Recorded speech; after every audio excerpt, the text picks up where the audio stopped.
Burkina Faso is waging a battle for survival. The country has been facing relentless attacks from Islamist insurgents who have terrorized communities, destroyed villages, and displaced millions. Faced with this escalating security crisis, the government needed urgent military funding. But unlike many nations that seek financial assistance from international lenders such as the International Monetary Fund, IMF, or the World Bank, Burkina Faso took a radically different approach. Instead of accumulating more debt and subjecting itself to external influence, Ibrahim Traore's government decided to mobilize resources from within. Through an innovative initiative known as the Patriotic Support Fund, PSF, Burkina Faso successfully raised $250 million entirely from its own people, businesses, and institutions without borrowing a single dollar. This was more than just a fundraising effort.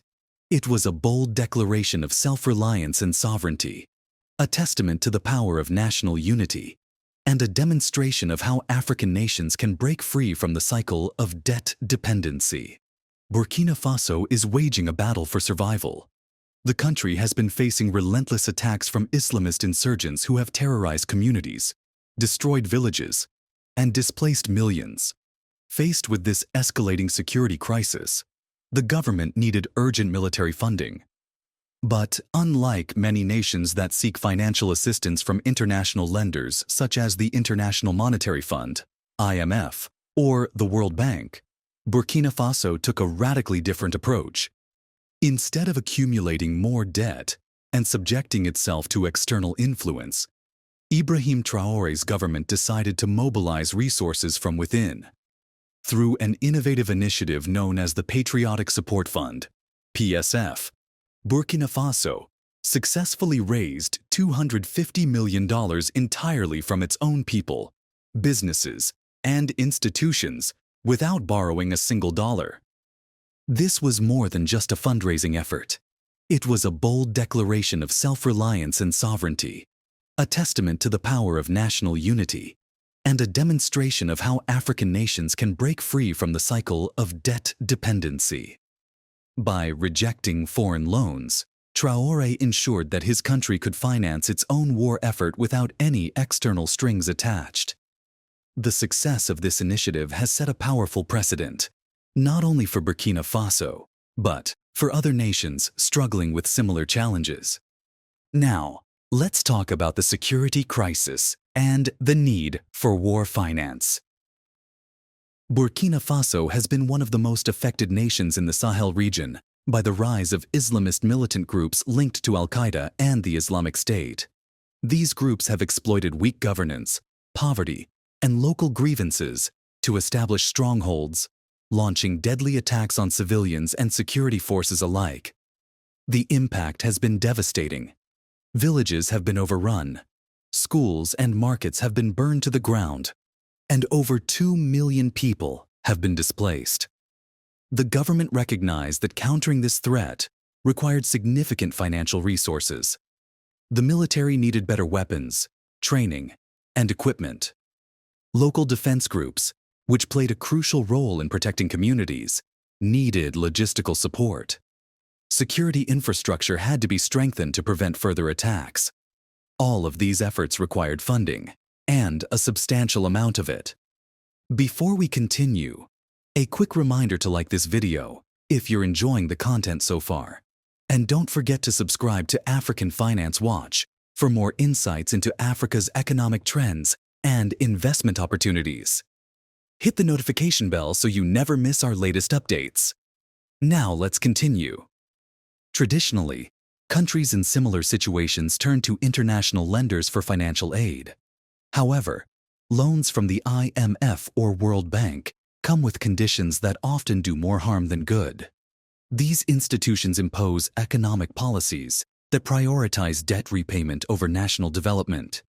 Borrowing countries are forced to implement austerity measures, reduce public spending, and adopt policies that may not align with their own strategic interests. The IMF, in particular, is known for requiring structural adjustments that weaken national control over economic decision-making. Traore understood the dangers of falling into this trap. He knew that taking on more debt would compromise Burkina Faso's sovereignty, leaving the country vulnerable to external pressures that could dictate how its war against insurgents should be fought. More importantly, he understood that true independence meant finding a way to finance the country's own security without being beholden to foreign powers. This led to the creation of the Patriotic Support Fund, a groundbreaking initiative designed to raise money domestically. Now let's talk about how the Patriotic Support Fund was established.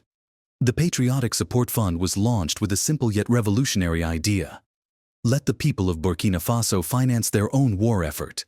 It was a call to national duty, a collective effort to pool resources from citizens, businesses, and government officials to support the military. This was not a tax, nor was it a compulsory levy. It was a voluntary initiative, built on the principle that every Burkinabe had a stake in the fight against terrorism and should contribute to the defense of the nation. The government set up transparent mechanisms to manage the fund. To ensure accountability, a dedicated committee was put in place to oversee the collection and allocation of funds. Public reports were issued to show how the money was being spent, reinforcing trust in the initiative.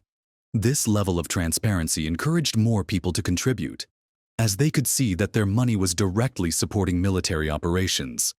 Contributions came from all sectors of society. Ordinary citizens, including farmers, traders, and students, donated whatever they could afford. Some gave money, while others contributed goods, food supplies, or logistical support for the military. Civil servants pledged a portion of their salaries, with many voluntarily donating between 5 to 10% of their monthly earnings. Even those who had very little were willing to give, knowing that their small contributions collectively made a significant impact. The private sector also played a major role. Businesses and corporations saw the Patriotic Support Fund as a national duty and committed substantial sums to the initiative. Some companies pledged a percentage of their profits, while others made one-time contributions. Entrepreneurs and business owners understood that without security, there could be no economic growth. By investing in the country's defense, they were also securing their own future. Burkinabés living in the diaspora did not stay on the sidelines. Many sent money back home to support the cause, demonstrating that the fight against insurgency was not just a domestic struggle, but a global one for those connected to the country. The participation of the diaspora added another layer of financial and moral support, reinforcing the message that Burkina Faso's survival depended on the collective effort of all its people. To further boost donations, the government and civil society organizations organized national fundraising events. These events were broadcast on television and radio, allowing citizens to contribute in real time. The sense of unity and purpose was palpable. People saw themselves as active participants in the defense of their country, not just passive observers waiting for external help. Now let's talk about the success of the fund and its impact. The response to the Patriotic Support Fund exceeded expectations. Within a few months, the initiative raised an astonishing $250 million.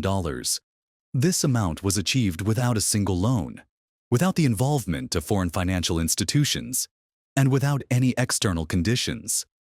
It was a historic achievement, proving that a country could finance its own war effort through national mobilization. The money was put to immediate use.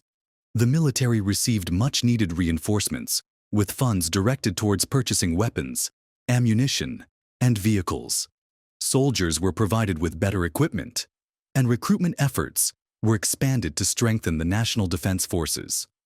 Local defense groups, which played a critical role in protecting rural communities, received support in the form of training, logistical assistance, and supplies. Beyond its military impact, the fund had profound economic and political implications. It strengthened public trust in the government, as people could see tangible results from their contributions. Unlike in countries where war funding is managed through opaque borrowing processes, Burkina Faso's approach ensured that citizens felt a direct connection to the national security effort. The initiative also helped reduce reliance on foreign imports by boosting local industries that produced military supplies. Perhaps most importantly, the success of the fund sent a powerful message about national sovereignty. By refusing to take on debt, Burkina Faso demonstrated that it was possible for African nations to finance their own security and development without depending on the West. This was a radical departure from the traditional model of governance in many African countries, where governments often turn to external lenders as the first option. Burkina Faso Executive Council meeting recently took a major decision to extend the fund. Extending the PSF for another year, from January 1st to December 31st, 2025, ensures that these gains will not only be sustained, but expanded. The government has assessed the fund's effectiveness and concluded that continued contributions are essential for maintaining momentum in the fight against terrorism. With this extension, the focus remains on strengthening local defense structures, expanding operational capacity, and providing long-term security to reclaimed areas. From an economic perspective, Burkina Faso's defense budget has surged significantly as a result of this initiative. In 2022, defense spending accounted for 20.27% of the national budget. By 2023, this figure had risen to 28.42%, with a further planned increase to 29.49% in 2024. This shift demonstrates a deliberate reallocation of national resources toward security, a necessity given the current conflict dynamics. Additionally, the government has optimized public expenditure and redirected security-related costs, leading to a projected reduction in the budget deficit from 6.7% in 2023 to 6.1% in 2024, according to the World Bank. This reallocation signifies that while security remains a priority, the government is also ensuring macroeconomic stability without resorting to excessive borrowing. The broader implications for Africa. The success of Burkina Faso's Patriotic Support Fund has not gone unnoticed by its neighbors. Other countries facing similar security challenges, such as Mali and Niger, have begun exploring ways to implement similar models. The idea of national self-financing for defense is gaining traction, particularly among nations that are seeking to break free from the influence of Western financial institutions. If more African countries adopt this approach, it could mark the beginning of a new era in which the continent takes greater control over its own security and economic policies. The biggest challenge, however, is ensuring transparency and accountability. Without proper oversight, such initiatives could be vulnerable to corruption and mismanagement.